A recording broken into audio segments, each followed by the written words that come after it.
బుడదలు ఉంటాయి. ఆ బుడదలో కాలు పడితే అది లాగుతా ఉంటాం. మనం ఎంత కదిలితే అది లోపలికి లాగుతుంది. కదలకుండా ఉంటే కొంతసేపు ఉంటావేమో అందులో. ఏమాత్రం కదిలినా అదేం చేస్తుందంటే లోపలికే తీసుకుపోతుంది. అలాంటివి చూశారా ఎప్పుడైనా మీరు? ఊబిలు అంటారా వీటిని. అలాంటి ఊబిళ్ళల్లోకి వెళ్ళకూడదు. ఈ జూదం కూడా అలాంటిదే. ఒక్కసారి వెళ్ళి ఆడేటోళ్ళే కదా, ఆడేవాడిని ఎట్లా ఆడతారో చూస్తా అని ఆడుకునే చోటికి వెళ్ళావా, అక్కడ ఎవరుంటారో తెలుసా? కలిపురుషుడు ఉంటారు. కలిపురుషుడు ఎక్కడ ఉంటాడో తెలుసా? జూదం ఆడే చోట ఉంటాడు కలిపురుషుడు. రెండో స్థానం మత్తు పదార్థాలు తాగే వారి వద్ద ఉంటారు. మత్తు పదార్థాలు ఉన్న చోట, అమ్మే చోట ఉంటారు, తాగే చోట ఉంటారు. ఎవరు? కలిపురుషుడు. మూడోది ఎక్కడ ఉంటాడో తెలుసా? జూదము, మత్తు పానీయములు, వ్యభిచరించే స్త్రీల వద్ద ఉంటారు కలిపురుషుడు. ఒళ్ళమ్ముకునే వారు ఉంటారు కదా, వారి దగ్గర ఉంటాడు కలిపురుషుడు. వారి జోలికి వెళ్ళకూడదు. 4 హింస వద్ద ఉంటాడు. హింస అంటే ఒక జీవిని పట్టి హింసిస్తుంటాం కదా, అక్కడ ఉంటాడు కలిపురుషుడు. ఎన్నొచ్చాయి? 5వది ఉంది ఇంకొకటి. చాలా దారుణంగా ఉంటుంది అది. అది లేకపోతే మనం అందరం బతకలేం, చచ్చిపోతాం. దాని కొరకే మన జీవితాలు ఉన్నాయి.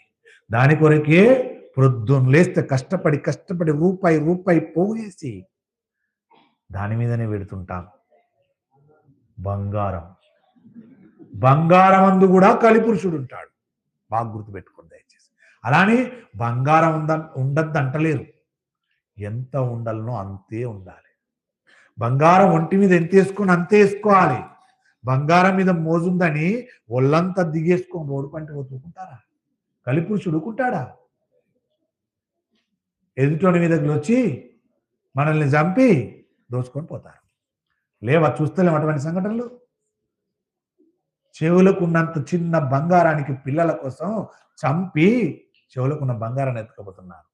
పెద్దవాళ్ళను కూడా చెవులకు తెంపుకొని వెళ్ళిపోతున్నారు.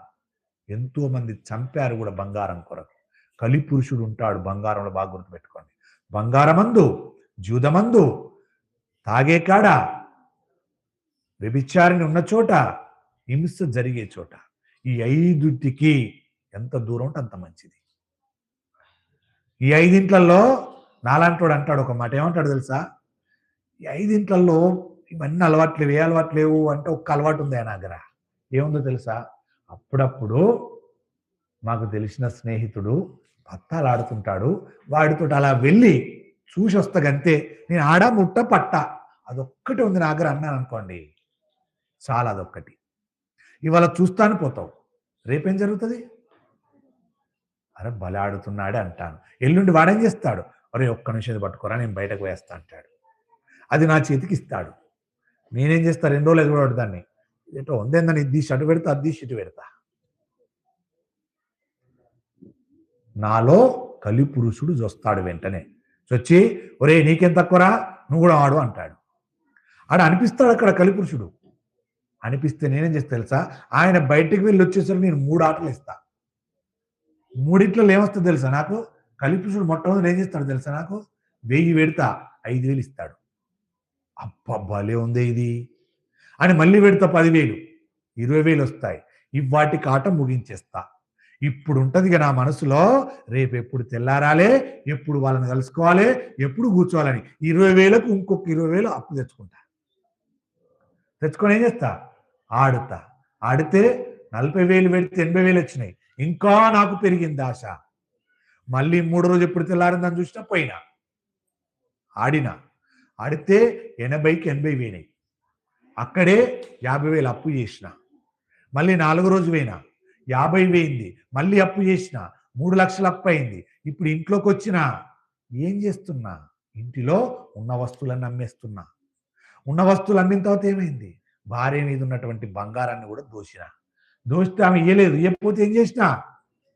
పిల్లల్ని కొట్టినా, భార్యను కొట్టేసిన. కొట్టి బలవంతంగా తీసుకొని వచ్చిన. ఇప్పుడు కొట్టిన అంటే ఎండ్లోకైనా హింసలోకి వెళ్ళిపోయినా. కొట్టడం అంత హింసనే కదా. పిల్లల్ని కొడుతున్నా, పిల్లల బాగోగులు పట్టించుకుంటలేను, వాళ్ళ స్కూల్ ఫీజులు కడతలేను, వాళ్ళ నానా రకాలు హింసిస్తున్నా, హింసించి పోతున్నా, ఆడుతున్నా, వస్తున్నా. నా భార్య ఏం చేసింది అన్నారంటే, నా భార్య గురించి అనుకోకూడదు దయచేసి, నేను ఇంకొకరి మీద అనకూడదు కాబట్టి చెప్తున్నాను. నా భార్య ఏం చేసింది, గొడవ పెట్టేసుకుంది. వీనికి ఎగ్గిదలుగా వీని దుంపదిగా వీడు ఇలానే ఉన్నాడని చెప్పని గొడవ పెట్టేసుకుని ఆమె ఏం చేసింది, అవగారింటికి వెళ్ళిపోయింది. వెళ్ళిపోతే ఇప్పుడు నేను ఎక్కడికి వెళ్ళాలి, హింసలోకి వెళ్ళినా మళ్ళీ ఇప్పుడు ఆ చోటికి వెళ్ళాలి, ఇంకో చోటికి వెళ్ళాలి. ఏ స్త్రీ అయితే అని చెప్పానో ఆ స్త్రీ దగ్గరికి వెళ్ళాలంటే ఎక్కడికి వెళ్ళినా వ్యభిచారం గూడంలోకి వెళ్ళిపోయాను. ఎన్ని వచ్చినాయి ఇప్పుడు. తర్వాత ఏమొచ్చింది తెలుసా, మనసు బాగలేక ఈ జీవితం ఎందుకని తాగడం మొదలు పెట్టేసిన. 4 వచ్చినాయా, బంగారం బాయే, భార్య బాయే, హింసలోకి వస్తే, చేయకూడని పని చేస్తే, తాగడం తాగుతాయి. ఏ కారణానికి వచ్చింది అది, కేవలము చూస్తానన్న మాటకు వచ్చింది. అంటే కలిపురుషుడు అక్కడ ఉంటాడు, తగు జాగ్రత్త. నన్నేం చేయడన కలిపురుషుడు, నీ తాత ముత్తాతలనే మట్టిలో గర్పించాడు కలిపురుషుడు, నువ్వెంత నీ బతికెంత అంటాడు. నేను గెలిచేస్తా, వైన్స్ కాడికి పోతున్నా కదా, అలా వెళ్ళి ఇలా ఒక్కటి కొనుక్కొని అలా చాటుకు కూర్చొని తాగొస్తా, నన్నవాడు చూస్తాడు అనుకుంటావేమో. నువ్వు ముందది తాగు, అది నిన్ను తాగుతా, నీ రక్తాన్ని. అంతే కదా. తాగే అలవాటు ఉన్నవాడు అంతేనండి.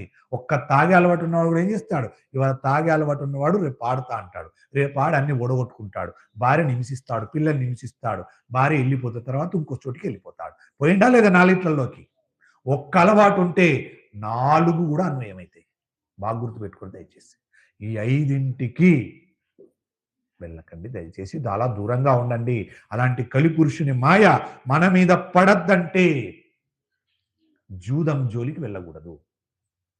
ఈ జూదము జోలికి శకుని ఎలా మాట్లాడుతున్నాడో చూడండి. ఇక్కడ శకుని రూపంలో ఉంటాడు. ఇలాంటి శకునులు ఇప్పటికి ఉన్నారు. ఏ చేతగాదా, నేను డబ్బులు లేవా, నేనున్నదా, బతుకున్నప్పుడే జీవితం ఎంజాయ్ చేయాలి. ఎప్పుడు ఇంట్లో నల్లి కుట్లంలాగా ఉంటావు రా, ఎప్పుడు పనేనా, పని చేసుకున్నవాన్నేమో ఎప్పుడు పనేనా అంటాడు, ఇంట్లో ఉన్నవాన్నేమో ఎప్పుడు ఇంట్లోనే ఉంటావు, నల్లి కుట్లం లెక్క రా, నేను లేనా, మొన్న పోయినా 1,00,000 సంపాదించిన తెలుసా. ఒకప్పుడంటే మనం ఊరికే పత్తాలు ఇట్లా చేతులు పట్టుకుని ఆడేది దొరికేది. ఇప్పుడు అక్కర్లే, మంచి ఫోన్ కొనుక్కో, ఫోన్లో అన్ని వస్తాయి, ఆడుకుందాం. ఆన్లైన్ గేమింగ్ అని ఆడి అది జూదమే. పిల్లలు ప్రాణాలు తీసుకున్నారు. యువత, తల్లిదండ్రులు ఎంతో ఆశ పెట్టుకున్న పిల్లలు ప్రాణాలు తీసుకున్నారు. లక్షల అప్పులు చేస్తున్నారు. నేను అబద్ధం చెప్తలేనండి, ఉన్నతమైన కుటుంబాల్లో పిల్లలు కూడా ఆడితే ఆ తల్లిదండ్రులు చెప్పుకోలేకపోతున్నారు.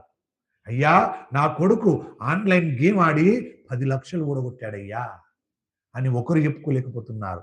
అయ్యా, మా కుమారుడు మొన్ననే చచ్చిపోయాడయ్యా, ఆరోగ్యం బాగాలేక చచ్చిపోయాడని చెప్పుకుంటున్నాడు. కాదు, ఆన్లైన్ గేమ్ ఆడి 50 లక్షలు అప్పు చేసి కట్టలేక విషం దాగి చచ్చాడు. తల్లిదండ్రుల కడుపు కోత కాదా అది. ఇలాంటి జోలికి వెళ్ళవచ్చునా. పిల్లలు పబ్జి గేమ్లని, ఏ గేమ్ కూడా ఆడకూడదు. అసలు పిల్లలు ఫోనే పట్టకూడదు. వింటున్నారా పిల్లలు? పిల్లలు ఏం పట్టకూడదు, పట్టుకోవాలనా? మరి పడుతున్నారు కదా, మీరు పడుతున్నారా లేదా?